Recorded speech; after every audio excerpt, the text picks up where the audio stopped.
നമസ്കാരം, ഞാൻ അധ്യാത്മിക ഷിൽജോ. എല്ലാവർക്കും മലയാളം എക്സ്പ്രസ് ന്യൂസിലെ പ്രഭാത വാർത്തകളിലേക്ക് സ്വാഗതം. നീറ്റ് പരീക്ഷാ ക്രമക്കേടിൽ പാർട്ടികളും പ്രതിപക്ഷവും കേന്ദ്രത്തെ വിറപ്പിച്ചു. ഒടുവിൽ കേന്ദ്ര വിദ്യാഭ്യാസ മന്ത്രി ധർമ്മേന്ദ്ര പ്രധാൻ രാജിവെച്ചു. നീറ്റ് പരീക്ഷാ ക്രമക്കേടുകളുമായി ബന്ധപ്പെട്ട് അദ്ദേഹത്തിന്റെ രാജി ആവശ്യപ്പെട്ട് പ്രതിപക്ഷവും കോക്രോച്ച് ജനതാ പാർട്ടിയും ശക്തമായ പ്രതിഷേധം നടത്തിയതിന് പിന്നാലെയാണ് രാജി. പോലീസ് അതിക്രമത്തിനിരയായ വിദ്യാർത്ഥികൾക്ക് ഐക്യദാർഢ്യം പ്രഖ്യാപിച്ച് നാളെ ജില്ലാ അടിസ്ഥാനത്തിൽ മെഴുകുതിരി മാർച്ച് പ്രഖ്യാപിച്ച് CJP. ധർമ്മേന്ദ്ര പ്രധാൻ രാജിവെച്ചില്ലെങ്കിൽ ഡൽഹി സമരക്കാരെ കൊണ്ട് നിറയുമെന്നും ആവശ്യങ്ങളിൽ നിന്ന് പിന്നോട്ടില്ലെന്നും സംഘടന പ്രഖ്യാപിച്ചു. വഖഫ് വിവാദത്തിൽ താൻ വർഗീയത പരത്തുന്നുവെന്ന മുഖ്യമന്ത്രി VD സതീശന്റെ പരാമർശം തെറ്റാണെന്നും സംഘപരിവാറിന്റെ നാവായി VD സതീശൻ മാറിയെന്നും പ്രതിപക്ഷ നേതാവ് പിണറായി വിജയൻ ചൂണ്ടിക്കാട്ടി.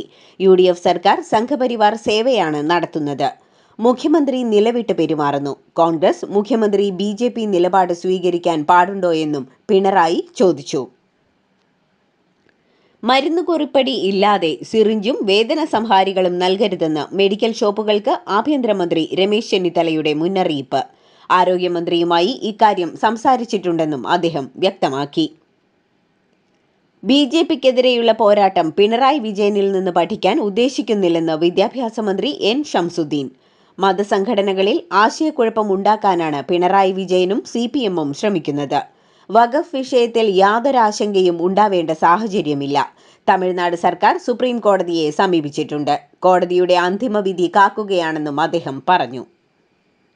വിഴിഞ്ഞം തുറമുഖത്തു നിന്ന് കരമാർഗമുള്ള ചരക്കുനീക്കത്തിന് കസ്റ്റംസിന്റെ അനുമതിയായി. ദേശീയപാത വഴി കണ്ടെയ്നറുകൾ കൊണ്ടുപോകുന്നതിന് ദേശീയപാത അതോറിറ്റിയും നേരത്തെ അനുമതി നൽകിയിരുന്നു. അടുത്ത മാസം 18-ന് ആദ്യ കയറ്റുമതി കണ്ടെയ്നർ മുഖ്യമന്ത്രി VD സതീശൻ ഫ്ളാഗ് ഓഫ് ചെയ്യും. ശബരിമലയിലെ പുണ്യം പൂങ്കാവനം പദ്ധതിയുമായി മുന്നോട്ടു പോകാൻ അനുമതി നൽകിക്കൊണ്ട് ഔദ്യോഗിക ഉത്തരവിറക്കി സർക്കാർ. പദ്ധതിയുടെ പണപ്പിരിവുമായി ബന്ധപ്പെട്ട വിവാദങ്ങളിൽ ADGP P. വിജയന് വീഴ്ച സംഭവിച്ചിട്ടില്ലെന്ന കണ്ടെത്തലുകളെ തുടർന്നാണ് ഈ നടപടി. തന്ത്രി കണ്ഠരര് രാജീവരുടെ മകൻ ബ്രഹ്മദത്തനെ ശബരിമല തന്ത്രിയാക്കാൻ ദേവസ്വം ബോർഡ് യോഗത്തിൽ തീരുമാനമായി. തീരുമാനം തിങ്കളാഴ്ച ഹൈക്കോടതിയെ അറിയിക്കും. ചിങ്ങം 1-ന് ചുമതലയേൽക്കും. PK ശ്രീമതിക്കെതിരായ വ്യാജ വാർത്താ പ്രചാരണത്തിൽ കണ്ണൂർ സൈബർ പോലീസ് PK ശ്രീമതിയുടെ മൊഴി രേഖപ്പെടുത്തി. കണ്ണൂർ സൈബർ പോലീസാണ് കേസ് രജിസ്റ്റർ ചെയ്യുക. വ്യാജ വാർത്തയിൽ നടപടിയെടുക്കുന്നതുവരെ പിന്നോട്ടില്ലെന്ന് PK ശ്രീമതി പറഞ്ഞു. CJP സമരത്തെ പിന്തുണച്ചുള്ള ഐക്യദാർഢ്യ പരിപാടികൾക്കെതിരെ എടുത്ത കേസുകൾ പിൻവലിക്കണമെന്ന് മുഹമ്മദ് റിയാസ്. ദില്ലിയിലെ CJP സമരത്തിൽ മുഖ്യമന്ത്രി VD സതീശന്റേത് ഇരട്ടത്താപ്പാണ്. ദില്ലിയിൽ സമരത്തിൽ പങ്കെടുത്ത മുഖ്യമന്ത്രി ഒരക്ഷരം സംസാരിച്ചില്ലെന്നും റിയാസ് പറഞ്ഞു. ഇലക്ട്രോണിക് വോട്ടിംഗ് മെഷീൻ ഹാക്കിംഗുമായി ബന്ധപ്പെട്ട് പുറത്തുവന്ന വിവരങ്ങൾ ശരിയാണെങ്കിൽ അത് ഗുരുതരമായ ക്രിമിനൽ കുറ്റകൃത്യവും തെരഞ്ഞെടുപ്പ് അട്ടിമറിയുമാണെന്ന് രാജ്മോഹൻ ഉണ്ണിത്താൻ. വിഷയത്തിൽ താൻ കേന്ദ്ര ആഭ്യന്തരമന്ത്രിക്ക് പരാതി നൽകുമെന്നും അദ്ദേഹം വ്യക്തമാക്കി. CMRL എക്സാലോജിക് ഇടപാടിൽ പ്രതിപക്ഷ നേതാവ് പിണറായി വിജയനും മകൾ വീണയ്ക്കും കുരുക്കായി ശശിധരൻ കർത്തയുടെ മൊഴി.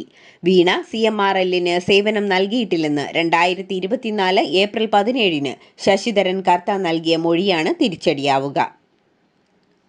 മാസപ്പടി കേസിൽ വീണയെ കുരുക്കി കൂടുതൽ തെളിവ് പുറത്ത്. നൽകാത്ത സേവനത്തിന്റെ ഇൻവോയ്സ് നിർമ്മിച്ചത് ഐഫോണിൽ എന്ന് കണ്ടെത്തൽ. വ്യാജ IT സേവനത്തിന്റെ കരാറും ഫോണിൽ കണ്ടെത്തി. കർത്തയുമായുള്ള ഇമെയിൽ ഇടപാടുകളും ഐഫോൺ വഴിയായിരുന്നു. സിക്കിമിൽ ജലവൈദ്യുത പദ്ധതിയുടെ തുരങ്കം തകർന്നുണ്ടായ അപകടത്തിൽ മരിച്ച അനീഷ് മോഹന്റെ മൃതദേഹം കൊച്ചിയിലെത്തിച്ചു. കൊൽക്കത്തയിൽ നിന്ന് വിമാനമാർഗമാണ് മൃതദേഹം എത്തിച്ചത്. എയർപോർട്ടിൽ നിന്ന് കോട്ടയം പാമ്പാടിയിലെ വീട്ടിലേക്ക് മൃതദേഹം കൊണ്ടുപോയി. 2 മണിയോടെ വീട്ടിൽ സംസ്കരിക്കും. തൊടുപുഴ മാങ്ങാട്ടുകവലയിൽ ലോകകപ്പ് ഫൈനൽ ബിഗ് സ്ക്രീൻ പ്രദർശനത്തിനിടെ ഡ്യൂട്ടിക്കെത്തിയ പോലീസ് ഉദ്യോഗസ്ഥരായ Karimannoor SI Roy, NS Roy, civil police officer driver Jijo Antony എന്നിവർ മദ്യപിച്ചിരുന്നതായി സ്ഥിരീകരണം. രാസപരിശോധനയിലൂടെയാണ് പോലീസുകാർ മദ്യപിച്ചിരുന്നതായി സ്ഥിരീകരിച്ചത്. അമ്മയുടെ മൃതദേഹം മകൻ പൂജ ചെയ്ത് വീട്ടിൽ സൂക്ഷിച്ച സംഭവത്തിൽ പോലീസ് അന്വേഷണം തുടങ്ങി. കൊല്ലം കുളത്തൂപ്പുഴ RPL എസ്റ്റേറ്റിലാണ് സംഭവം. 90 വയസ്സുള്ള അമ്മയുടെ മൃതദേഹമാണ് മകൻ കൃഷ്ണസ്വാമി ആരെയും അറിയിക്കാതെ സൂക്ഷിച്ചത്. കൃഷ്ണസ്വാമിക്ക് മാനസിക അസ്വാസ്ഥ്യമുണ്ടോയെന്ന് പരിശോധിച്ചു വരികയാണ്. കേന്ദ്ര വിദ്യാഭ്യാസ മന്ത്രി ധർമ്മേന്ദ്ര പ്രധാൻ രാജിവെക്കേണ്ടതില്ലെന്നായിരുന്നു BJPയിൽ ഭൂരിപക്ഷ അഭിപ്രായമുണ്ടായിരുന്നത്. സംവിധാനത്തിൽ ഉത്തരവാദികളായവർക്കെതിരെ നടപടിയെടുത്തുവെന്നും സർക്കാർ സാധ്യമായതെല്ലാം ചെയ്യുന്നുവെന്നുമാണ് അവരുടെ വിലയിരുത്തൽ. RSSനും മന്ത്രിയുടെ രാജിയിൽ യോജിപ്പില്ലായിരുന്നു. അതേസമയം മന്ത്രിയുടെ രാജിയില്ലെങ്കിൽ ഇന്നത്തെ ചർച്ചയ്ക്ക് അർത്ഥമില്ലെന്നാണ് കോക്രോച്ച് ജനതാ പാർട്ടിയുടെ ഭാഗത്തു നിന്നും ഉണ്ടായ പ്രതികരണം. ജന്തർ മന്ദറിൽ നിരാഹാരമിരുന്ന വിദ്യാർത്ഥികളുമായി കൂടിക്കാഴ്ച നടത്തി രാഹുൽ ഗാന്ധി. സമരക്കാർക്ക് 3 ആവശ്യങ്ങളാണുള്ളത്. ഇവയിൽ വിട്ടുവീഴ്ചയുണ്ടാകില്ല. ധർമ്മേന്ദ്ര പ്രധാന്റെ വകുപ്പ് മാറ്റും എന്ന് ചില വിവരങ്ങൾ വന്നിരുന്നു. അത് അനുവദിക്കില്ലെന്നും രാഹുൽ ഗാന്ധി പറഞ്ഞിരുന്നു. രാജ്യത്തെ യുവാക്കളെ ഉദ്ദേശിച്ചല്ല, വ്യാജ ബിരുദം നേടി അഭിഭാഷകരാകുന്നവർക്കെതിരെയാണ് താൻ പാറ്റ എന്ന പ്രയോഗം നടത്തിയതെന്ന് ചീഫ് ജസ്റ്റിസ് സൂര്യകാന്ത്. രാജ്യത്തെ യുവാക്കളിൽ നിന്നാണ് താൻ ഊർജം ഉൾക്കൊള്ളുന്നതെന്നും അവർക്കായി സുപ്രീം കോടതിയുടെ വാതിലുകൾ എപ്പോഴും തുറന്നിട്ടിരിക്കുകയായിരുന്നുവെന്നും അദ്ദേഹം വ്യക്തമാക്കി. ജന്തർ മന്ദറിലെ വിദ്യാർത്ഥി പ്രതിഷേധത്തിനിടെ Uttarakhand police constable Sher Singh uniform അണിഞ്ഞ് വേദിയിലെത്തി സർവീസിൽ നിന്ന് രാജിവെക്കുന്നതായി പ്രഖ്യാപിച്ചു. അതേസമയം ഇയാൾ നിലവിൽ സസ്പെൻഷനിലായിരുന്നുവെന്നും അദ്ദേഹത്തെ സർവീസിൽ നിന്ന് പിരിച്ചുവിടുന്നതിനുള്ള നടപടികൾ പുരോഗമിക്കുകയായിരുന്നുവെന്നും ഉത്തരാഖണ്ഡ് പോലീസ് അറിയിച്ചു. കോക്രോച്ച് ജനതാ പാർട്ടി സ്ഥാപകൻ അഭിജിത് ദീപ്കെയ്ക്ക് ടൈഫോയിഡ്. എന്നാൽ ധർമ്മേന്ദ്ര പ്രധാന്റെ രാജി ലഭിക്കുന്നതുവരെ പ്രക്ഷോഭം തുടരുമെന്നും ദീപ്കെ അറിയിച്ചു. ദില്ലി ജന്തർ മന്ദറിലെ വിദ്യാർത്ഥി സമരത്തിനെതിരായ അധിക്ഷേപത്തിൽ മേജർ രവിക്ക് വക്കീൽ നോട്ടീസ്. +2 വിദ്യാർത്ഥിനി മാളവിക ആർത്തിക്കാടനാണ് നോട്ടീസ് അയച്ചിരിക്കുന്നത്.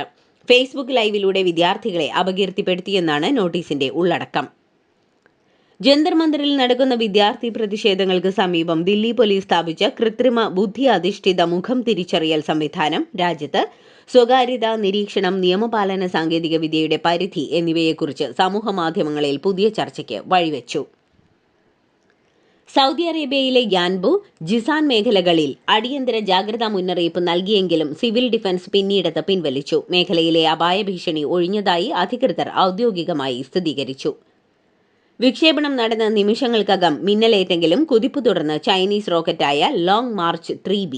ചൈനയുടെ പ്രധാന വിക്ഷേപണ വാഹനങ്ങളിലൊന്നായ ഈ റോക്കറ്റ് പ്രതികൂല സാഹചര്യത്തെ അതിജീവിച്ച് തായ്ലാന്റിൽ 206 ഡാറ്റ റിലേ സാറ്റലൈറ്റിനെ ജിയോ സ്റ്റേഷനറി ട്രാൻസ്ഫർ ഓർബിറ്റിൽ വിജയകരമായി എത്തിച്ചു. ദേശീയ ഫുട്ബോൾ ടീമിന്റെ പുതിയ പരിശീലകനെ പ്രഖ്യാപിച്ച് ഇറ്റലി. മുൻ ലോകകപ്പ് ജേതാവ് ആന്ദ്രേ പിർലോ ആണ് ഇറ്റലിയുടെ പുതിയ പരിശീലകൻ. Italian football federation offer Pirlo തത്വത്തിൽ അംഗീകരിച്ചതായും വരും ദിവസങ്ങളിൽ ഔദ്യോഗിക പ്രഖ്യാപനമുണ്ടാകുമെന്നുമാണ് ലഭിക്കുന്ന വിവരം. അർജന്റീനയെ ഭാവി ലോകകപ്പുകളിൽ നിന്ന് വിലക്കണമെന്ന ഓൺലൈൻ ക്യാമ്പയിനിൽ പ്രതികരണവുമായി അർജന്റീന പ്രസിഡന്റ് ഹാവിയർ മിലി. അർജന്റീനയുടെ കുഴപ്പമെന്തെന്നാൽ ഞങ്ങൾ എപ്പോഴും വേറിട്ട് നിൽക്കും എന്നതാണ്. ഞങ്ങളെ ആർക്കും അവഗണിക്കാൻ കഴിയില്ല. ആളുകൾക്ക് ഞങ്ങളോട് അസൂയയാണ്. കാരണം ഞങ്ങൾ എല്ലാ കാര്യത്തിലും മികച്ചവരാണെന്നും മിലി കുറിച്ചു.